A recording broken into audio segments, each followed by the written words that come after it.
السلام عليكم ورحمة الله وبركاته. الحمد لله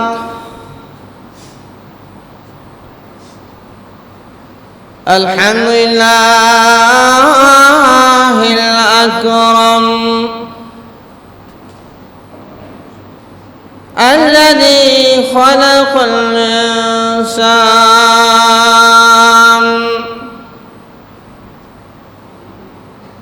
وعلمه ما لم يعلم.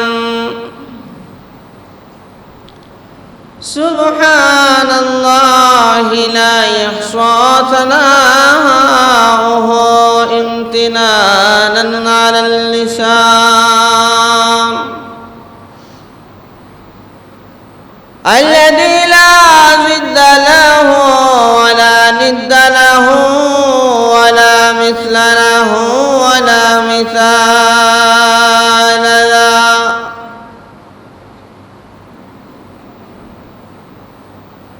والذي قال في كلامه المجيد وفي فرقانه الحميد: أعوذ بالله من الشيطان الرجيم.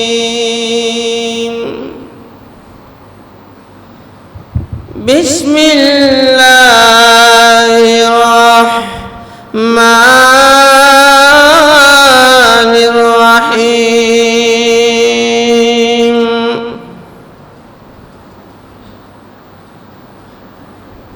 لقد كان لكم في رسول الله أسوة حسنة لمن كان يرجو الله واليوم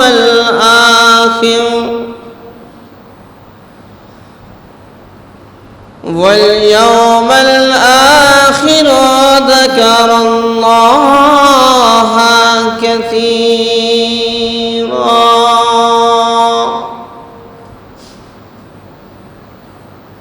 صدق الله العلي العظيم. والصلاة والسلام على سيدنا وسندنا وحبيبنا وشفيعنا ومولانا محمد وعلى آله وأصحابه وبارك وسلم تسليما كثيرا كثيرا. وعن أبي هريرة رضي الله تعالى عنه أنه قال رسول الله صلى الله عليه وسلم: كل أمتي يدخلون الجنة إلا من أبى. قيل ومن يأبى يا رسول الله؟ قال من أطاعني فقد دخل الجنة ومن أباني فقد عصى، أو كما قال عليه الصلاة والسلام. بارك الله لنا ولكم في القرآن العظيم ونفعنا به إياكم والذكر الحكيم. والحمد لله رب العالمين. মোহাব্বতের সাথে দরুদ ইব্রাহিম পড়ি। আল্লাহুম্মা সাল্লি আলা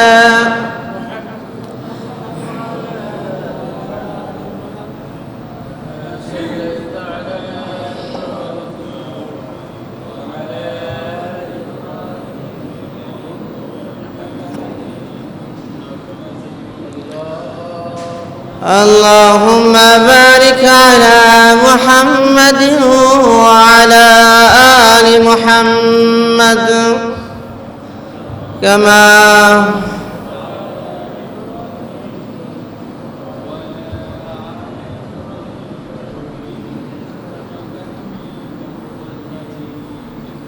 بلغ العلا بكماله كشف الدجى بجماله حسنت جميع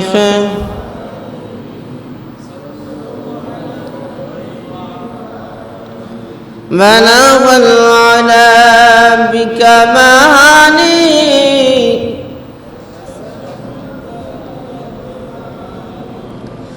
حسنت جميع خصاله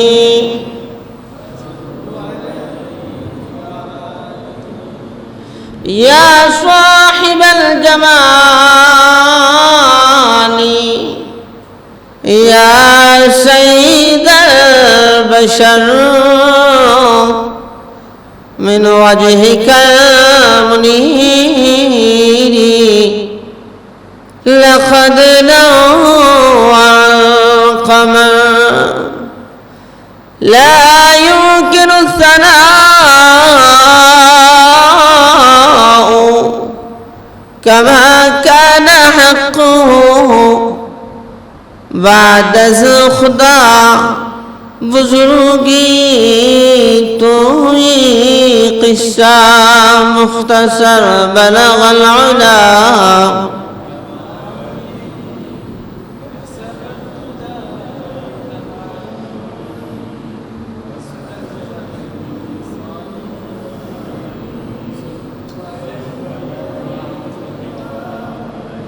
আলহামদুলিল্লাহ কালিমাতুশ শুকর আদায় করছি মহান মালিকের দরবারে, যে মহান মালিক আল্লাহ সুবহানাহু ওয়া তাআলা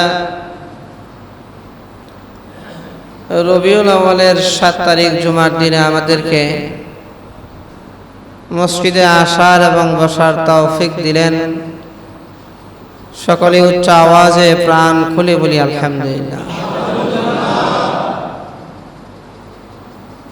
আল্লাহ তাআলার দরবারে আরো শুকরিয়া যে আল্লাহ তাআলা আমাদেরকে সর্বশেষ নবী, শ্রেষ্ঠ নবী, সরদার দু জাহান, ইমামুল মুরসালিন, খাতামুন নবিয়্যিন, শফিউল মুজরিমিন মুহাম্মদুর রাসূলুল্লাহ সাল্লাল্লাহু আলাইহি ওয়াসাল্লামের উম্মত হিসেবে দুনিয়ার জমিনে প্রেরণ করেছেন। সকলেই বলি আলহামদুলিল্লাহ। শেষ নবীর উম্মত হতে পেরে আপনারা খুশি না বেজার? এই শেষ নবীর উম্মত হওয়ার জন্য সমস্ত নবী রাসূলরা দরখাস্ত করছেন। আদম আলাইহিস সালাম দরখাস্ত করছেন, নূহ আলাইহিস সালাম দরখাস্ত করছেন, ইব্রাহিম আলাইহিস সালাম দরখাস্ত করছেন, ইসমাঈল আলাইহিস সালাম দরখাস্ত করছেন, ইয়াকুব আলাইহিস সালাম দরখাস্ত করছেন, ইউসুফ আলাইহিস সালাম দরখাস্ত করছেন, মূসা আলাইহিস সালাম দরখাস্ত করছেন, হারুন আলাইহিস সালাম দরখাস্ত করছেন, ঈসা আলাইহিস সালাম দরখাস্ত করছেন। সমস্ত নবী রাসূলরা শেষ নবীর উম্মত হওয়ার জন্য দরখাস্ত করছেন। কিন্তু আল্লাহ সুবহানাহু ওয়া তাআলা কারো দোয়া কবুল করেন নাই ইল্লা ঈসা আলাইহিস সালাম। আর আমরা দোয়া করা ছাড়াই শেষ নবীর উম্মত হতে পারছি। হুজুর সাল্লাল্লাহু আলাইহি ওয়াসাল্লাম বলেন, কুল্লু উম্মতি ইয়াদখুলুনাল জান্নাতা ইল্লা মান আবা। আমার উম্মতের সবাই জান্নাতে যাবে, কিন্তু যারা অস্বীকার করবে। সাহাবাই কেরাম জিজ্ঞেস করছেন, ইয়া রাসূলুল্লাহ, অস্বীকারী কারা? হুজুর সাল্লাল্লাহু আলাইহি সাল্লাম বলছেন, যারা আমার আনুগত্য করবে তারা জান্নাতে ঢুকবে, যারা আমার আনুগত্য করবে না, আমার তরিকা মোতাবেক জিন্দেগি যাপন করবে না, উল্টা চলবে, তারাই হলো অস্বীকারী, তারা হলো জাহান্নামী। এই জন্য শেষ নবীর উম্মত হতে পারা এটা তো ভাগ্যের ব্যাপার, কিন্তু উম্মত হয়ে উম্মতের কাজ করতে পারা এটা আরো ভাগ্যের ব্যাপার। উম্মত হয়ে উম্মতের কাজ করতে হবে। আল্লাহ তাআলা বলেন, লাকাদ কানা লাকুম ফি রাসূলিল্লাহি উসওয়াতুন হাসানা, অবশ্যই তোমাদের জন্য আল্লাহর রাসূলের মধ্যে রয়েছে আদর্শ, উত্তম আদর্শ রয়েছে আল্লাহর রাসূলের মধ্যে। তোমাদের জিন্দেগীর মডেল হলেন আল্লাহর রাসূল সাল্লাল্লাহু আলাইহি ওয়াসাল্লাম। পৃথিবীর সবচেয়ে স্মার্ট এবং সুদর্শন পুরুষ হলেন বিশ্বনবী সাল্লাল্লাহু আলাইহি ওয়াসাল্লাম। আল্লাহ সুবহানাহু ওয়া তাআলা এই নবীর নাম সব জায়গায় উঁচু করছেন। ও রাফা'না লাকা যিকরাক, হে আমার রাসূল, আপনার নাম, আপনার স্মরণ আমি সব জায়গায় উঁচু করে দিলাম।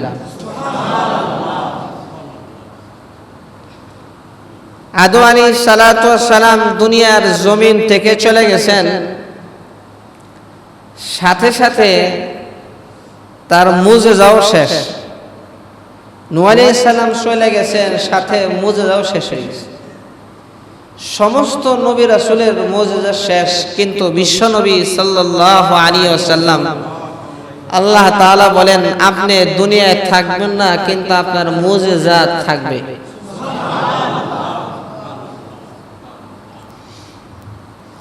আল্লাহ সুবহানাহু ওয়া তাআলা ঈসা আলাইহিস সালাতু ওয়াস সালামকে মুজিজা দিয়েছিলেন, মুর্দা মানুষ জিন্দা হয়ে যেত। কুম বিইজনিল্লাহ বলে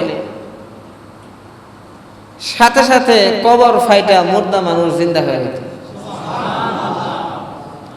পাখির মধ্যে ফুৎকার দিলে পাখি তাজা হয়ে জিন্দা হয়ে উড়ে যেত। আমাদের নবী সাল্লাল্লাহু আলাইহি ওয়াসাল্লামকে আল্লাহ তাআলা সমস্ত নবী রাসূলদেরকে যত মুজিজা দিয়েছেন, আশ্চর্য ঘটনা দিয়েছেন, অলৌকিক ঘটনা দিয়েছেন, আমাদের নবীকে একাই তার চাইতে বেশি দিয়েছেন। মুজিজাতুন নবী একটা কিতাব আছে, এই কিতাবের মধ্যে, এক কিতাবের মধ্যে রাসূলের 3000 মুজিজা উল্লেখ করা হয়েছে। এই তো রবিউল আউয়াল মাস, এই জন্য রাসূল সম্পর্কে আলোচনা না করলেই না। বিশ্বনবীর আলোচনা করতে পারাও বরকতের ব্যাপার, শোনাও বরকতের ব্যাপার, ভাগ্যের ব্যাপার। হুজুর সাল্লাল্লাহু আলাইহি ওয়াসাল্লাম ঈসা আলাইহিস সালাতু ওয়াস সালাম তো একটা সময় যার প্রাণ ছিল মারা গেছে, এটাকে কুম বিইজনিল্লাহ বললে জিন্দা হয়ে দাঁড়ায়, তো একটা মুজিজা আল্লাহ তাআলা দিয়েছিলেন। কিন্তু আমাদের নবী এটা তো আছেই, এর চাইতে বড় মুজিজা হইল হুজুর সাল্লাল্লাহু আলাইহি ওয়াসাল্লাম, যার প্রাণ নাই, জীবন নাই। যেমন একটা মরা কাঠ, কাঠের কি কোনো জীবন আছে? গাছে কি কথা কয় যে hi, hello, how are you? কথা কয় না। কথা বোঝার চেষ্টা করেন। একটা কাঠের সাথে, খেজুর গাছের কাঠের সাথে বা কাণ্ডের সাথে হেলান দিয়া খুতবা দিতেন আল্লাহ রাসূল। এক সাহাবী দেখলেন যে রাসূলের তো কষ্ট হয়, 3 সিঁড়ি বিশিষ্ট একটা মেম্বার বানায় দেন। এই যে মেম্বার, এক সাহাবী মেম্বার বানাই দিয়েছে একটা। তো হুজুর সাল্লাল্লাহু আলাইহি ওয়াসাল্লাম ওইটা রাইখা আর মেম্বারের মধ্যে খুতবা দেওয়া আরম্ভ করলেন। বাসায় যায় কইন সুবহানাল্লাহ। ভাই কন্যা জোরে কন্যা। আল্লাহ নবী ওই মেম্বারে যখন খুতবা দিতে আরম্ভ করলেন, খুতবা চলতেছিল, এমন সময় সাহাবায়ে কেরামদের মাঝে হঠাৎ করে গুঞ্জন, কি ব্যাপার এখানে কান্না করে কি একদম হাউমাউ করে কান্না করতেছে। সেই কান্নার আওয়াজ সাহাবায়ে কেরাম শুনতেছেন, সবাই শুনতেছে। কান্নার আওয়াজ কোথা থেকে আসে? আল্লাহ নবীও শুনতে পেলেন কান্নার আওয়াজ। এমন হৃদয় বিদারী কান্নার আওয়াজ, এমন কান্নার আওয়াজ, সাহাবায়ে কেরাম চুপ হয়ে গেলেন। আল্লাহ নবী চুপ হয়ে গেলেন। দেখে পাশেই যে আপনার মরা কাঠ ছিল, যেটার সাথে আল্লাহর নবী হালাল দিয়ে খুতবা দিতেন, সেইখান থেকে কান্নার আওয়াজ আসতেছে। আর কন্যা আল্লাহ নবী তখন বলেন, এই কি হলো, তুমি কান্না করো কেন? ইয়া রাসূলুল্লাহ, ইয়া আল্লাহ, এতদিন যাবত আমার সাথে হারান দিয়ে আপনি খুতবা পড়েছেন, আমার মনে হয় তো আমার কি সৌভাগ্য, আমার খুশকিসমত, আমার মতো ভাগ্যবান আর কেউ নাই। ওগো নবীজি, এখন তো সুন্দর মেম্বার হয়ে গেছে, কিন্তু আপনি আমার সাথে হেলান দিয়ে খুতবা পড়েন না। ইয়া রাসূলুল্লাহ, আমার সাথে আর হেলান দিয়ে আপনি খুতবা পাঠ করবেন না। আপনার পিঠ যখন আমার গায়ে লাগতো, আমার এই পৃথিবীর সবচাইতে ভাগ্যবান মনে হতো। ওগো নবীজি, আপনার বিরহ বেদনায় কষ্টে আমি কান্না করি। একটা শিশু যেরকম কান্না করলে মা সান্ত্বনা দেয়, বাবা সান্ত্বনা দেয়, আদর করে, মহব্বত করে, ভালোবাসে, আল্লাহ নবী সেই মরা কাঠের গায়ে হাত দিয়ে আদর করতেছিলেন আর বলতেছিলেন, শোনো, আমি তোমাকে দুইটা ইচ্ছা দিব, দুইটা ইচ্ছার যে কোনো একটা ইচ্ছা তুমি গ্রহণ করতে পারো। এক নম্বর হলো, আমি নবী দোয়া করব, আল্লাহ রাব্বুল আলামিন তোমাকে আগের মতো তাজা বানায় দিবেন। তুমি যেরকম খেজুর গাছের কাঠ, তোমাকে আল্লাহ তাআলা খেজুর গাছ বানায় দিবেন। কিয়ামতের আগ পর্যন্ত তোমার থেকে ফল আসতে শুরু হবে। কিয়ামতের আগ পর্যন্ত আর তুমি কখনো মরবা না, ফল আসতেই থাকবে, আসতেই থাকবে। এই হয় তোমার ইচ্ছা, হয় এটা গ্রহণ করো। আর একটা ইচ্ছা দিলাম, তুমি যদি এটা গ্রহণ না করো, তোমাকে এখন দাফন করে দেব। কাল কিয়ামতের ময়দানে আমি নবীর সাথে তুমি জান্নাতে ঢুকবে। একটা কাঠ, মরা কাঠ যদি রাসূলের ভালোবাসায় নবীর সাথে জান্নাতে যেতে পারে, একটা মানুষ শ্রেষ্ঠ নবীর শ্রেষ্ঠ উম্মত হয়ে আল্লাহ রাসূলের সাথে কি জান্নাতে যেতে পারবে না?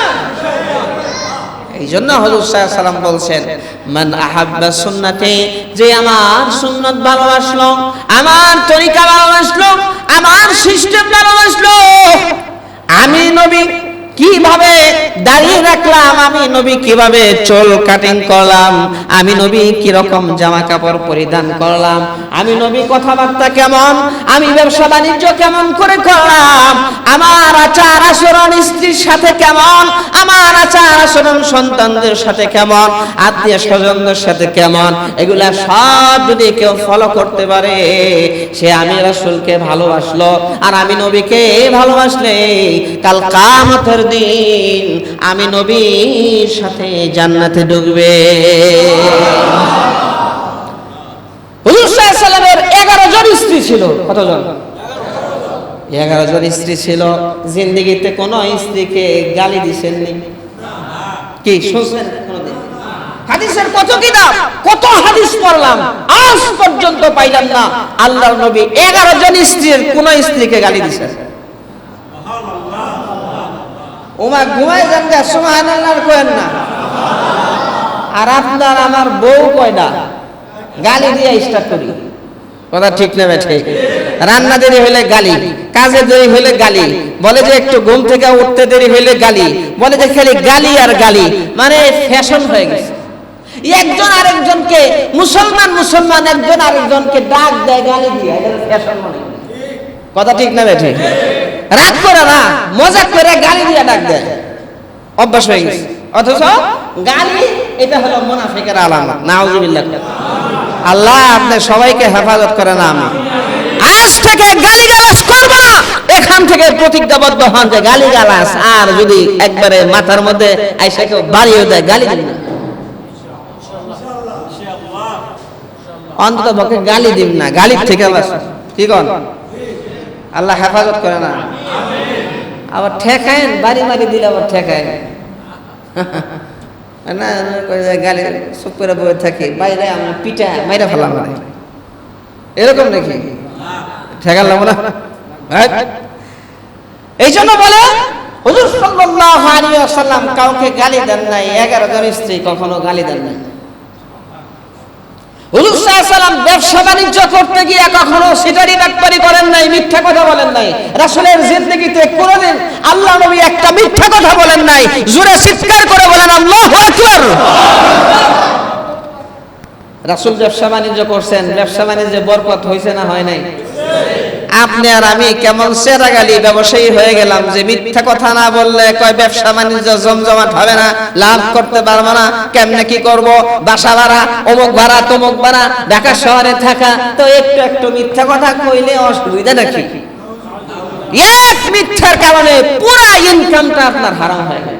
10 টাকা লাভ করতে গিয়া আপনার 110 টাকা আপনি কামাই করছেন, 10 টাকা লাভ হয়েছে, 10 টাকা লাভ খাওয়া হারাম, 100 টাকা খাওয়া আপনার এক মিথ্যা কথার কারণে সব হারাম হয়ে গেল। জোরে কন্যা না, উপরে সুন্দর ডিসপ্লে করে ভালো মাল, আর নিচে সিরা ফাটা যা আসে, জোড়া তালি যা আসে, পচা পোকা যা আসে, এগুলা ধোঁকাবাজি। হুজুর সাল্লাল্লাহু আলাইহি ওয়াসাল্লাম বলছেন ব্যবসা বাণিজ্যের মধ্যে ধোঁকাবাজি করো না, বরকত নষ্ট হয়ে যাবে। মিথ্যা কসম খেও না, বরকত নষ্ট হয়ে যাবে। সত্যি কথা বলো, ব্যবসা বাণিজ্য সলিডভাবে করো। কি হবে? তুমি যদি ব্যবসা বাণিজ্য সলিডভাবে করতে পারো, কাল কিয়ামতের দিন তোমার হাসর হবে নবীদের সাথে, রাসূলদের সাথে, সিদ্দিকদের সাথে, শহীদদের সাথে। ব্যবসা বাণিজ্য করতে গিয়ে বাটপারি করে, মিথ্যা কথা বলে, দুধের মধ্যে পানি মিশায়, আছে না নাই? একটা ধরছে, কিরে তোর দুধে তো দুধই নাই, কি করছস? কি করছস? ময়দা মিক্সার করে দুধ বানাইছে। জোরে কন্যা না, এক পাগলা টাকা কামানোর জন্য দুধই নাই, দুধ বানাইছে। নাউযুবিল্লাহি মিন যালিক। তো বলতেছিলাম আল্লাহ রাসূল হলেন তোমাদের জিন্দেগির উত্তম আদর্শ, সবচাইতে সুন্দর আদর্শ রাসূলের জিন্দেগির মধ্যে। মানে রাসূলের জিন্দেগি ফলো করো। পৃথিবীর শ্রেষ্ঠ স্মার্ট পুরুষ হলেন বিশ্বনবী সাল্লাল্লাহু আলাইহি ওয়াসাল্লাম। তোমার কে ফ্যাশন শিখাইলো যে তোমার এরকম সিরা প্যান্ট পরতে হইব? ইহুদি খ্রিস্টানরা তোমারে শিখাইছে। তোমার কে শিখাইলো দাড়ি কাটলে, দাড়ি শেভ করলে তোমাকে সুন্দর লাগে? তোমাকে কে শিখাইলো? ইহুদি খ্রিস্টানরা শিখাইছে। তোমাকে কে শিখাইলো গুনাহ করলে তুমি সবচেয়ে স্মার্ট? কে শিখাইলো? ইহুদি খ্রিস্টানরা শিখাইলো, শয়তান শিখাইলো। কথা ঠিক না? হুজুর সাল্লাল্লাহু আলাইহি ওয়াসাল্লামের চাইতে স্মার্ট কোন পুরুষ হয় না, হবে না, সম্ভব না। সম্ভব না। লাকাদ কানা লাকুম ফি রাসূলিল্লাহি উসওয়াতুন হাসানাহ। আল্লাহ রাব্বুল আলামিন বলেন, অবশ্যই তোমাদের জন্য আল্লাহ রাসূলের মধ্যে রয়েছে উত্তম আদর্শ। লিমান কানা ইয়ারজুল্লাহ, যেই ব্যক্তি আল্লাহকে চায় তার জন্য। যে কাকে চায়?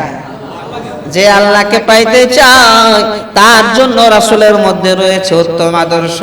ওয়াল ইয়াউমাল আখিরা, যে আখিরাত পাইতে চায়, জান্নাত পাইতে চায়, জাহান্নাম থেকে বাঁচতে চায়, তার জন্য রয়েছে নবীর মধ্যে উত্তম আদর্শ। ওয়া যাকারাল্লাহ কাসীরা, যে আল্লাহকে বেশি বেশি স্মরণ করে, আল্লাহকে মহব্বত করে, তার জন্য রয়েছে রাসূলের মধ্যে উত্তম আদর্শ। হুজুর সাল্লাল্লাহু আলাইহি ওয়াসাল্লাম যখন বললেন তোমার জন্য দুইটা অপশন,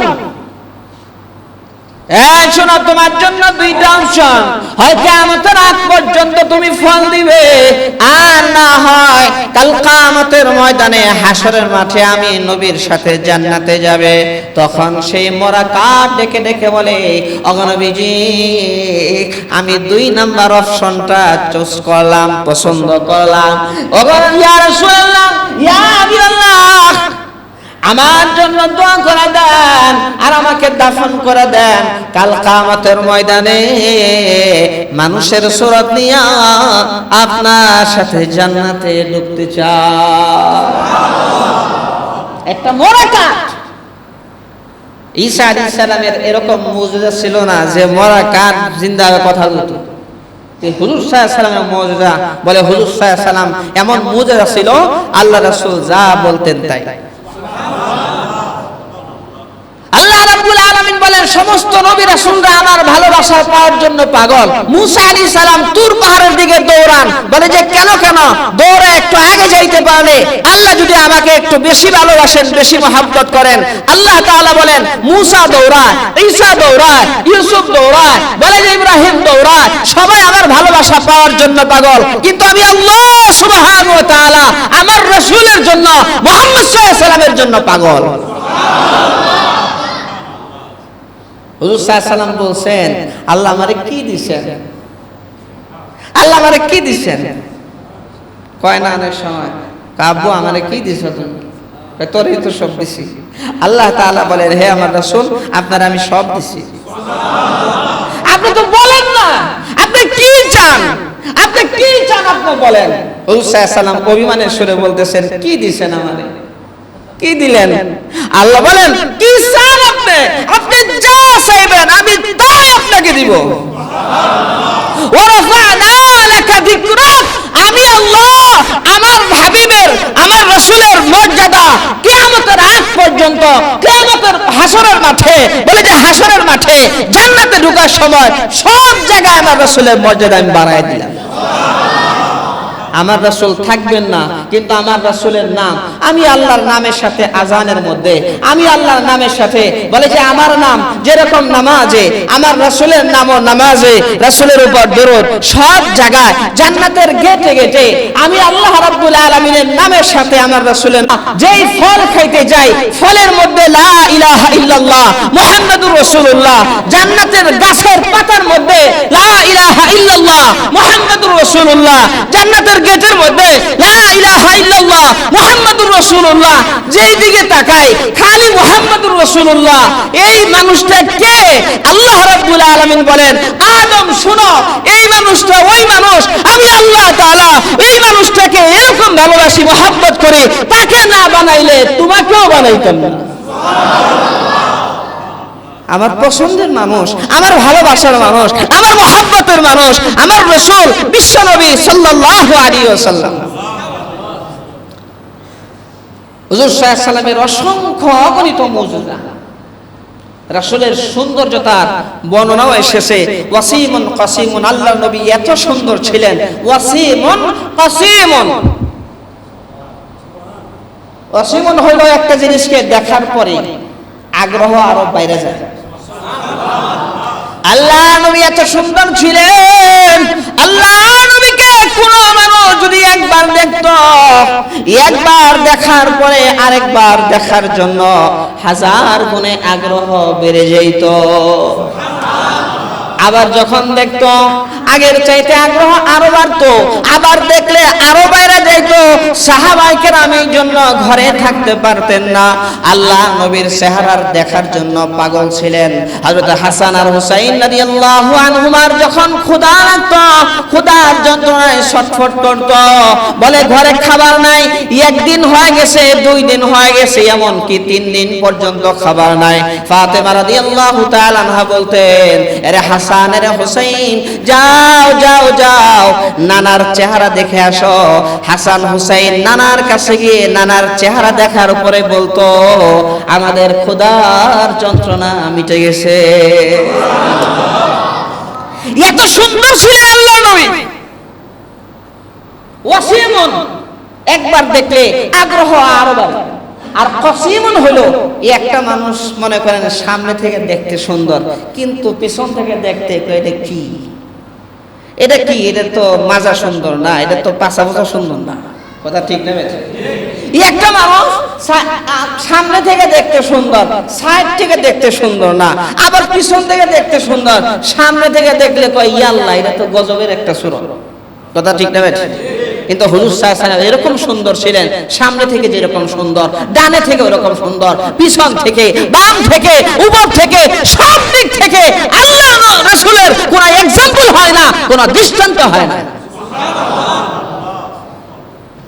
এইজন্য আমরা জানি আয়েশা রাদিয়াল্লাহু তাআলা আনহা বলেন, লানা শামসুন ওয়ালিল আফাকি শামসুন, লানা শামসুন ওয়ালিল আফাকি শামসুন, ওয়া শামসি আফদালু মিন শামসিস সামাই, ফা ইন্নাশ শামসা তাতলু বা'দাল ফাজরি, ফা ইন্নাশ শামসা তাতলু বা'দাল ফাজরি, ওয়া শামসি তাতলু বা'দাল ইশাই। সুবহানাল্লাহ। আম্মা যারা আয়েশা রাদিয়াল্লাহু তাআলা বলেন, ও দুনিয়ার মানুষ শুনো, তোমাদের একটা সূর্য আছে আর আমি আয়েশারও একটা সূর্য আছে। তোমাদের সূর্যের থেকে আমি আয়েশার সূর্য হাজার হাজার গুণ, লক্ষ লক্ষ গুণে বেশি উত্তম, বেশি সুন্দর। দুনিয়া মানুষ, তোমাদের সূর্য উদয় হয় ফজরের পরে পূর্ব দিগন্ত থেকে, আর আমি আয়েশার সূর্য উদয় হয় ঈশান নামাজের পর আমার ঘরের ভিতরে। আম্মা জান আয়েশা রাদিয়াল্লাহু তাআলা আনহা বলেন, আল্লাহর নবী এত সুন্দর ছিলেন যে সুইয়ের ছিদ্র দিয়ে সুতা ঢোকানো যেত। রাসূলের সৌন্দর্যের আলোতে সুইয়ের ছিদ্র দিয়ে সুতা ঢোকানো যেত। আম্মা জান আয়েশা রাদিয়াল্লাহু তাআলা আনহা বলেন, একবার প্রদীপের মধ্যে, বাতির মধ্যে একটা ফড়িং এসে সেই বাতি নিভায়া দিল, আমার হাত থেকে সুইটা নিচে পড়ে গেল, ঘর ছিল অন্ধকার। আল্লাহ নবী তখন ঢুকলেন, আল্লাহ রাসূল যখন ঢুকলেন, আমি সুইও পেলাম এবং সুইয়ের ছিদ্র দিয়ে সুতা ঢুকাইলাম। পৃথিবীর সমস্ত সৌন্দর্য যদি একত্র করা হয়, এক জায়গায় জমা করা হয়, সুইয়ের ছিদ্র তো দূরের কথা, কুদালের ছিদ্র দিয়ে নিয়ে ঢুকবো অন্ধকারে, কি কর কই যাইতে পাওয়া যাবে না, কই গেল কুদালটা, কই গেল। আল্লাহ নবী এত সুন্দর ছিলেন, বিশ্ব নবী এত সুন্দর ছিলেন। আম্মা জান আয়েশা রাদিয়াল্লাহু তাআলা আনহা বলেন, ইউসুফ আলাইহিস সালাতু ওয়াস সালামের সৌন্দর্যে পাগল হয়ে জুলাইখার বান্ধবীরা চাকু দিয়ে ফল কাটতে গিয়ে তাদের হাত কেটে ফেলেছিল। আমি আয়েশা বলি, আমার নবীকে যদি তারা দেখতো তাহলে ওই চাকু দিয়ে ফল তো দূরের কথা, তাদের কলিজা টুকরা টুকরা করে ফেলতো, কিন্তু তারা টের পেত না। এত সুন্দর ছিলেন বিশ্ব নবী সাল্লাল্লাহু আলাইহি ওয়াসাল্লাম, এত সুন্দর ছিলেন। রাসূলের শরীর থেকে যে ঘাম বের হইতো মেশকা আম্বরের চাইতে বেশি ঘ্রাণ। সাহাবায়ে কেরামদের মধ্যে কিছু সাহাবায়ে কেরাম রাসূলের ঘাম জমা করতেন, আতরের সাথে মিলাইলে স্পেশাল ব্র্যান্ডের আতর হয়ে যেত। রাসূল সাল্লাল্লাহু আলাইহি ওয়াসাল্লাম যে দিক দিয়ে যাইতেন 40 দিন পর্যন্ত ঘ্রাণ থাকত। অনায়াসে সবাই বুঝতে পারতো এই রাস্তা দিয়ে রাসূল সাল্লাল্লাহু আলাইহি ওয়াসাল্লাম গেছেন। আর আমাদের যে আতরের ঘ্রাণ কতক্ষণ থাকে, আর বিশ্ব নবী সাল্লাল্লাহু আলাইহি সাল্লামের গায়ের ঘামের গন্ধ হুজুর সাল্লাল্লাহু আলাইহি সাল্লামের পেশাব পায়খানাও পাক পবিত্র। আমি যদি পেশাব করি আর পানি যদি না ঢালি টয়লেটে, ওইখানে আর কেউ যেতে পারবো না, গন্ধের ছুটে। কথা ঠিক না? এমন গন্ধের গন্ধ, কয় পানি ঢালস নাই, এত গন্ধ। বিশ্বনবী সাল্লাল্লাহু আলাইহি সাল্লামের পেশাবের মধ্যে সুঘ্রাণ ছিল, পায়খানার মধ্যে সুঘ্রাণ ছিল। বলে যে উলামায়ে কেরাম লিখেছেন, হাফেজ ইবনে কাসির রাহমাতুল্লাহি আলাইহি উল্লেখ করেছেন, আল্লামা জালালউদ্দিন সৈয়দ রাহমাতুল্লাহি আলাইহি উল্লেখ করেছেন, বিশ্বনবীর পেশাব এবং পায়খানা পবিত্র ছিল। এক সাহাবী বলে যে ভুল ক্রমে পিপাসা লাগা রাসূলের পেশাব পান করে ফেলেছে। সুবহানাল্লাহ। হুজুর সাল্লাল্লাহু আলাইহি সাল্লাম বললেন, কি তুমি কি পান করছো? আমি তো পানি পান করছি। কইলে তো পেশাব। হুজুর সাল্লাল্লাহু আলাইহি সাল্লাম তাকে তিরস্কার করলেন না, ধমক দিলেন না, বললেন না নাপাক খাইছো, এগুলা বললেন না। হুজুর সাল্লাল্লাহু আলাইহি সাল্লাম বললেন, তোমার জিন্দেগিতে পেটে সমস্যা হবে না। এবং সে যতদিন পর্যন্ত ঘামছে, রাসূলের পেশাবের বরকতে তার শরীর থেকে সুঘ্রাণ বের হয়েছে। হুজুর সাল্লাল্লাহু আলাইহি সাল্লামের থুতু মুবারক পৃথিবীর সবচেয়ে হাই অ্যান্টিবায়োটিক ঔষধ। হযরত আবু বকর রাদিয়াল্লাহু তাআলা আনহুকে যখন সাপে কামড় দিছে, ওই হিজরতের রাত্রিতে যখন সাপে কামড় দিছে, হযরত আবু বকর রাদিয়াল্লাহু তাআলা আনহুর পুরা শরীরে বিষ ছড়ায় গেছে, পুরা গায়ে বিষ ছড়ায় গেছে। হুজুর সাল্লাল্লাহু আলাইহি সাল্লাম তখন হযরত আবু বকর রাদিয়াল্লাহু তাআলা আনহুর কোলে শোয়া, হযরত আবু বকর লড়তেছেন না, পুরা গায়ে বিষ ছড়ায় গেছে। সুবহানাল্লাহ। কোন মহব্বত কাকে বলে, ভালোবাসা কাকে বলে? আল্লাহ রাসূলের মহব্বত সাহাবায়ে কেরামদের এরকম ছিল। আর আমাদের মহব্বত হইল মিষ্টি আর জিলাপি খাওয়ার মহব্বত। নবীকে এত ভালোবাসা, রবিউল আউয়ালে নবী গো মিলাদ পড়ি, কিয়াম করে, মিষ্টি জিলাপি খায়। আর রবিউল আউয়াল গেলে নবী গো আপনাকে ভুলে যায়। কথা ঠিক না? ঠিক। আমাকে ভালোবাসা হলো মিষ্টি আর জিলাপি খাওয়ার ভালোবাসা। রবিউল আউয়াল আইলে একবার রাসূলের খুব মহব্বত, বিশ্বাস একে রাসূল। আর রবিউল আউয়াল যখন যাইবো, 12 তারিখ যখন যাইবো, মনে করেন একবারে মনে হয় যে শ্রেষ্ঠ শয়তান হয়ে যায়, শয়তানের খলিফা। কথা ঠিক না? এদিকে রাসূলের ভালোবাসা, মহব্বত, এটা মিষ্টি জিলাপি খাওয়ার মহব্বত। কথা ঠিক না? ঠিক। রাসূলকে যে ভালোবাসবে, রাসূলকে পরিপূর্ণ অনুসরণ করবে। সাহাবায়ে কেরাম যেরকম করছেন। সুবহানাল্লাহ। হুজুর সাল্লাল্লাহু আলাইহি ওয়াসাল্লাম হযরত আবু বকর রাদিয়াল্লাহু তাআলার পুরা গায়ে পুরা বডিতে বিষ ছড়ায় গেল, সহ্য করতে পারতেছিলেন না, চোখ দিয়ে দর দর করে পানি পড়তেছিল, চোখ দিয়ে পানি বের হয়ে দাড়ি মুবারক ভিজে যখন এক ফোঁটা রাসূলের চেহারার মধ্যে পড়ছে, রাসূলের চেহারার মধ্যে পড়ার সঙ্গে সঙ্গে আল্লাহ রাসূল তাকাইছেন, দেখে আবু বকরের পুরা দেহ পুরা শরীর নীল হয়ে গেছে। আল্লাহ নবী তখন বুঝলেন আবু বকরকে হয়তো বিষধর কোনো প্রাণী কামড়েছে। হযরত আবু বকরকে বলেন, আবু বকর তোমাকে কিসে কামড় দিয়েছে? কই ইয়া রাসূলুল্লাহ আমাকে সাপে কামড় দিয়েছে। আল্লাহ নবী দেখে দেখে বলেন, ও আবু বকর তুমি আমাকে কেন বললে না, কেন ডাক দিলে না? হযরত আবু বকর রাদিয়াল্লাহু তাআলা বলেন, ইয়া রাসূলুল্লাহ, ইয়া হাবিবাল্লাহ, আপনি ক্লান্ত গুহার মধ্যে আরাম করতেছেন, আপনার মাথাটা আমার কোলে, আমি কিভাবে আপনাকে ডাক দেই, আমার সাহস হয় নাই। তার চাইতে আমার জান চলে যাক, আমার জীবন চলে যাক, আপনার ভালোবাসায় যদি আমার জীবন দিতে পারি, আমি আবু বকর নিজেকে ধন্য মনে করব। ইয়া সাহিবাল জামালি ইয়া সাইয়্যিদাল বাশার মিন ওয়াজহিকাল মুনীর লাকাদ নাওয়াল কামাল লা ইউমকিনু সানাউ কামা কানা হাক্কু বাদ আজ খুদা বুজুর্গি তোই কিসসা মুখতাসার। আল্লাহু আকবার। ইয়া সাহিবাল জামানি, ও সুন্দরদের শিরোমণি, ইয়া সাইয়্যিদাল বাশার, সর্দার নেতা, আপনি সবচাইতে শ্রেষ্ঠ মানুষ, আপনার কোনো তুলনা হয় না। সুবহানাল্লাহ। মিন ওয়াজহিকাল মুনির, আপনার এত সুন্দর চেহারা দেখলে মনে হয় আপনার এই সৌন্দর্য থেকে চাঁদও সৌন্দর্য কর্য নিছে, ধার নিছে। আপনার চেহারার আলো থেকে মনে হয় চাঁদ আলোকিত। সুবহানাল্লাহ। মিন ওয়াজহিকাল মুনির লাকাদ নাওয়ারাল কামার, আপনার চেহারার সৌন্দর্য চাঁদ সৌন্দর্যিত হয়েছে, চাঁদ আলোকিত হয়েছে।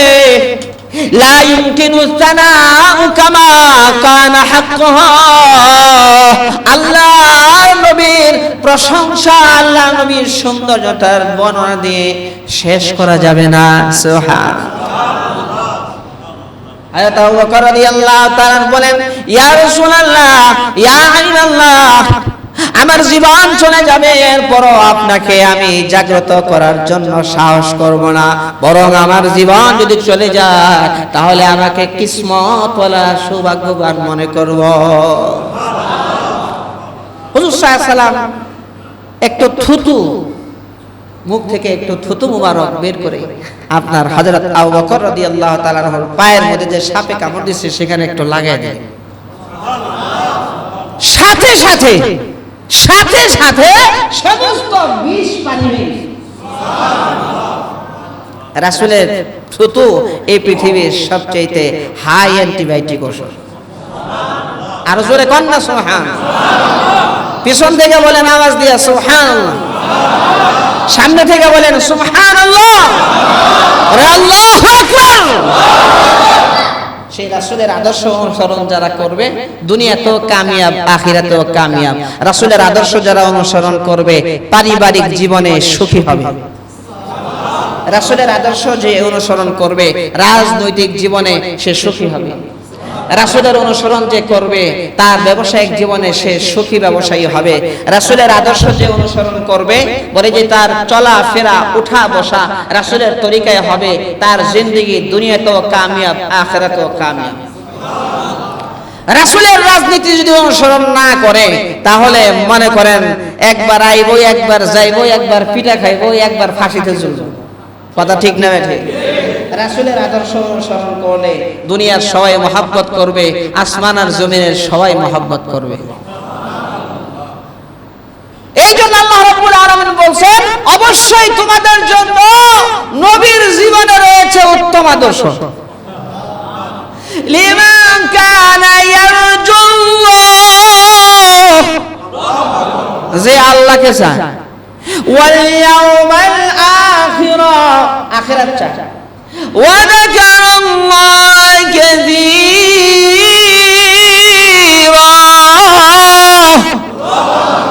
আর আল্লাহকে যে বেশি বেশি স্মরণ করে। এই জন্য হুজুর সাল্লাল্লাহু আলাইহি ওয়াসাল্লাম সম্পর্কে বলতেছিলাম যে রাসূলের জিন্দেগি বলে রাসূলের মুজিজার শেষ নাই। হুজুর সাল্লাল্লাহু আলাইহি ওয়াসাল্লামকে এক ইহুদি বলতেছিল যে আচ্ছা আপনি যে রাসূল, আপনি যে নবী, এটার প্রমাণটা কি? এক ইহুদি বলতেছে যে আপনি যে রাসূল, আপনি যে নবী বলেন, এর প্রমাণটা কি? হুজুর সাল্লাল্লাহু আলাইহি ওয়াসাল্লাম বললেন, কি প্রমাণ চাও? এই যে গাছটা দেখতে পাইতেছেন, এই গাছটা যদি সাক্ষী দেয় যে আপনি রাসূল, আপনি নবী, তাহলে আমি এখনই কালিমা পড়ে মুসলমান হই। হুজুর সাল্লাল্লাহু আলাইহি ওয়াসাল্লাম মুস্কি মুস্কি হাসতেছিলেন আর বলতেছিলেন, গাছ কি তোমার সামনে এসে সাক্ষী দেওয়া লাগবে না, দূর থেকে কইলো? না, দূর থেকে বললেই হবে, ওখানে আছে, ওখান থেকে বলবেন। কই গাছ এদিকে আয়, এর সামনে এসে সাক্ষী দিয়ে দিন।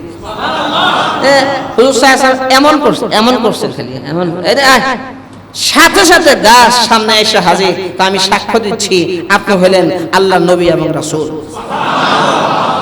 ইহুদি তখন চোখের পানি ছেড়ে দিয়ে বলতেছে, ইয়া রাসূলুল্লাহ, আমার ভুল হয়ে গেছে, বেদবি হয়ে গেছে, আমার মাফ করে দেন, কালেমা পড়ে এখনই মুসলমান বানান। আল্লাহ নবীর সময়ে মদিনার মধ্যে একজন কুস্তিগীর ছিল, নাম ছিল রুকানা। নাম কি? 100 জন মানুষের সাথে একাই সে লড়াই করতে পারতো, 100 জন। বাবারে বাবা, এরকম কুস্তিগীর। রুকানা ছিল কাফের, বেঈমান। সে প্রতিজ্ঞা করেছিল যে মুহাম্মদকে যেখানে পাবো লাঞ্ছিত করব, অপমানিত করব। সাহাবায়ে কেরাম হুজুর সাল্লাল্লাহু আলাইহি ওয়াসাল্লাম সহ রাস্তা দিয়ে যাইতেছেন, দেখে রুকানা আসতেছে। রুকানা, সাহাবায়ে কেরাম বলেন, ইয়া রাসূলুল্লাহ, ওই যে না আইতেছে, এটার নাম রুকানা। হুজুর সাল্লাল্লাহু আলাইহি ওয়াসাল্লাম বলেন, তো কি হইছে? রাস্তা কি হ্যাঁ নাকি? রাস্তা কি হ্যাঁ? এই জমিন কি হ্যাঁ? এই জমিনের মালিক আল্লাহ। আসমান জমিনের মালিক কে ভাই? কে? আল্লাহ। তো কি হয়েছে? কয় না, তো এই সমস্যা। কয় অসুবিধা নাই, চলো। রুকানার সামনে এসে হাজির, চেহারার দিকে তাকায় আশ্চর্য হয়ে কয়, ই আল্লাহ, এত সুন্দর মানুষ তো দেখিনি। আপনি নি মোহাম্মদ? বলে যে হ্যাঁ, আমি তো মোহাম্মদ। এত কিছু কইতে পারে না, কয় কি আইন কুস্তি লড়াই করি, যদি কুস্তিতে পারেন তাহলে কালেমা পড়ে মুসলমান হন। হুজুর সাল্লাল্লাহু আলাইহি ওয়াসাল্লাম বলেন, রুকানা টিকতে পারবা তো? সুবহানাল্লাহ। কয় কি বলেন? 100 জনের সাথে একাই লড়াই করে টিকতে পারুন না মানে? আপনার গায়ে কত শক্তি। কয় দেখো, চিন্তা ভাবনা করে নাও, কুস্তি লড়াই যদি আমার সাথে হারো, কালেমা পড়ে মুসলমান হবে তো? কয় 100-তে 100। হুজুর সাল্লাল্লাহু আলাইহি ওয়াসাল্লাম বললেন, আসো আসো। রুকানা আসছে, হাত ধরছে, ধরার পরে হুজুর সাল্লাল্লাহু আলাইহি ওয়াসাল্লাম হাত ধরে খালি এমনি মারে দিয়েছেন, দূরে চলে গেছে। রুকানা তো শেষ চাইতে জামা কাপড় আপনার ঝাড়তে ঝাড়তে কয়, বুঝলাম না, হাত ধরলাম আর মনে হয় তুফান শুরু হয়ে গেল। আর জোরে কন্যা সুবহানাল্লাহ। রুকানা দেখে মানে আমাকে আরেকটা চান্স দিতে হবে। আল্লাহ নবী বলে, রুকানা, তোমাকে একটা চান্স না, তোমাকে 1000 বার চান্স দিব, তাও তুমি মুহাম্মাদের শক্তিটা একটু টেস্ট করে নাও। মুহাম্মদ সাল্লাল্লাহু আলাইহি ওয়াসাল্লামকে তার মালিক আল্লাহ রাব্বুল আলামিন গায়ে কত শক্তি দিয়েছেন একটু পরীক্ষা করে নাও। রুকানা আবার আসছে, আল্লাহ নবী আবার হাত ধরছেন, এইভাবে আবার মেরে দিয়েছেন। আগে যত দূর গেছিল এবার আরো দূরে চলে গেছে। এবার দেখে বলেন, আমাকে লাস্ট একটা চান্স। আল্লাহ নবী বলেন, 1000 বার পরীক্ষা করে নাও, কোনো অসুবিধা নাই, আসো। এবার একটু আস্তে মারেন, জোরে মারেন না। জোরে মারলে, প্রথমবার তো যতদূর গেছিলাম, দ্বিতীয়বার তো আরো দূরে পাঠাইছে। আরো দূরে পাঠাইলে মাজার হাড্ডি একটাও থাকবো না। আল্লাহ নবীর হাত যখন রুকানা ধরছে, আল্লাহ নবী সামান্য একটু হাতটা নাড়া দিয়েছেন, সাথে সাথে রুকানা পল্টি খায় পড়ে গেছে। রুকানা চোখের পানি ছেড়ে দিয়ে বলে, ইয়া রাসূলুল্লাহ, ইয়া হাবিবাল্লাহ, আমার ভুল হয়ে গেছে, আমার তো বেয়াদবি হয়ে গেছে, আপনার কাছে মাফ চাই, আমাকে মাফ করে দেন, আপনি আমাকে কালিমা পড়াইয়া এখনই মুসলমান বানায় দেন।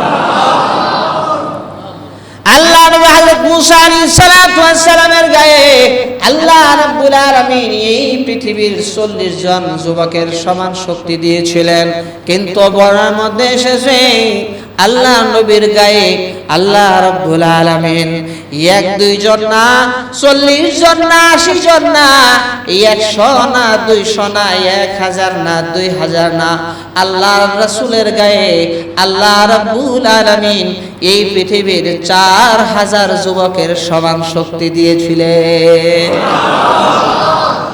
হে আমার রাসূল, আপনি বলেন, আপনি বললে 4000 না 4 লক্ষ মানুষের শক্তি দিব, আপনি বলবেন কোটি কোটি মানুষের শক্তি দিব, আপনি যা বলবেন তাই, আপনি যা চাইবেন তাই, যা বলবেন তাই হবে, যা চাইবেন তাই হবে।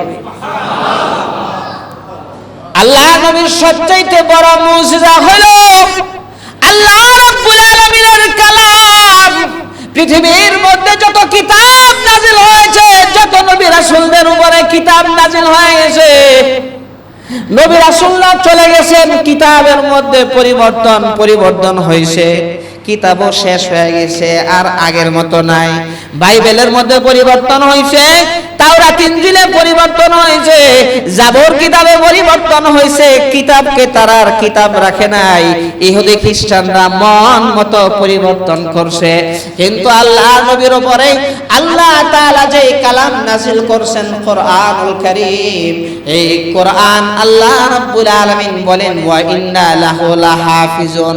হাবিব আমার, আপনি থাকবেন না, কিন্তু আমি এর হেফাজতের দায়িত্ব নিজ হাতে নিয়ে নিলাম। কোরআন এমন একটা কিতাব, এটা হলো সর্বকালের শ্রেষ্ঠ একটা কিতাব, এবং এই কিতাবের মধ্যে একটা জের জবর নুক্তা একটা হরফ পরিবর্তনের ক্ষমতা কারণ। কথা ঠিক না বেঠিক? কোরআন হলো সবচেয়ে বড় মুজিজা। এরপরে যে মুজিজা, বড় মুজিজা হলো রাসূলের জীবনের। আল্লাহ নবী দুনিয়ার জমিনে থাকতে আল্লাহ তাআলা 7 আসমান ভ্রমণ করাইছেন, জান্নাত জাহান্নাম ভ্রমণ করাইছেন, আল্লাহর বাড়িতে নিয়ে আল্লাহ নিজে সাক্ষাৎ করছেন। বিশ্ব নবীর মেরাজ বড় মুজিজা। হুজুর সাল্লাল্লাহু আলাইহি ওয়াসাল্লামের জীবনের অসংখ্য অগণিত মুজিজা, এগুলার আলোচনা করতে গেলে শেষ হবে না। রাসূলের জিন্দেগি নিয়ে সারা জীবন আলোচনা করলেও শেষ হবে না। রাসূলের জিন্দেগি ছিল এরকম। দ্য 100 নামক একটা বই আছে, এটা একজন লেখক লিখছে, বিধর্মী লেখক। 100 জন মানুষের জীবনে সেখানে আনা হয়েছে। সে বলছে যে আমি অনেক রিসার্চ করার পরে পৃথিবীর সমস্ত বড় বড় মনীষীদের এরকম জীবনে এখানে আনলাম, কিন্তু ইসলামের নবী বিশ্ব নবী সাল্লাল্লাহু আলাইহি ওয়াসাল্লামের নামটা সবার আগে আনলাম, তার জীবনীটা আগে আনলাম। তার কারণ হলো মাত্র 23 বছরের আপনার নবুয়তের জিন্দেগিতে এরকম বিপ্লব ঘটাইছেন, ইতিপূর্বে কেউ আর পারেও নাই, পারবেও না। এই জন্য আমার বইয়ের মধ্যে তার নামটা সবার আগে দিলাম। রাসূলের জিন্দেগি ছিল বিস্ময়কর জীবন। সুবহানাল্লাহ, আল্লাহু আকবার। ওই রাসূলের উম্মত আমরা, ওই নবীর উম্মত আমরা। নবীর উম্মত হয়ে যদি নবীকে ফলো না করি, খালি সপ্তাহে একদিন জুম্মার নামাজে আসি, ভাই নামাজ পড়েন, ভাই নামাজ পড়ি, কো মসজিদও দেখি না, জুমার দিন যাই। দেখছেন নি কারবার? রাসূলকে খালি শুক্রবারে নামাজ পড়ছেন, কি কন? 5 ওয়াক্ত নামাজ পড়া ফরজ না? হ্যাঁ, খালি জুমার নামাজ ফরজ, আর বাদ বাকি নামাজ পড়লো না পড়লো নাকি, কি কন?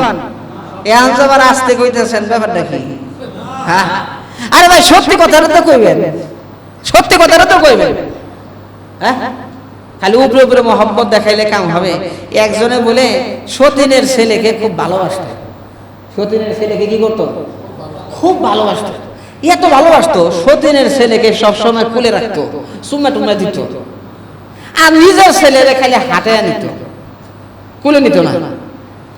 এখন সবাই কই দেখো কত ভালো, ভালো মহিলারা কত ভালো, সতীনের ছেলেরে খুব আদর করে মহব্বত করে। তার যে বান্ধবী একদিন এসে, এই বান্ধবী কি রে, সতীনের ছেলেরে তুই এত ভালোবাসস, এত মহব্বত করস, ব্যাপারটা কি? হ্যাঁ, কি ব্যাপার? তোর নিজের ছেলেরে তো কোলে নিস। কয় বান্ধবী কারো কাছে তো কওয়া যায় না, তোর কাছে কই। কয় কি? কয় মতলব ভালো না। মতলব ভালো না? কয় কেমনে? যে কুলে দিনেস, মতলব ভালো না কেমনে? আরে সতীনের ছেলে কুলে নেই, এই জন্য বেশি করে কুলে রাখি, কুলে রাখলে ও হাঁটা শিখবো না, কুলে রাখতে রাখতে একবারে পঙ্গু বানায় ছেড়ে দিন।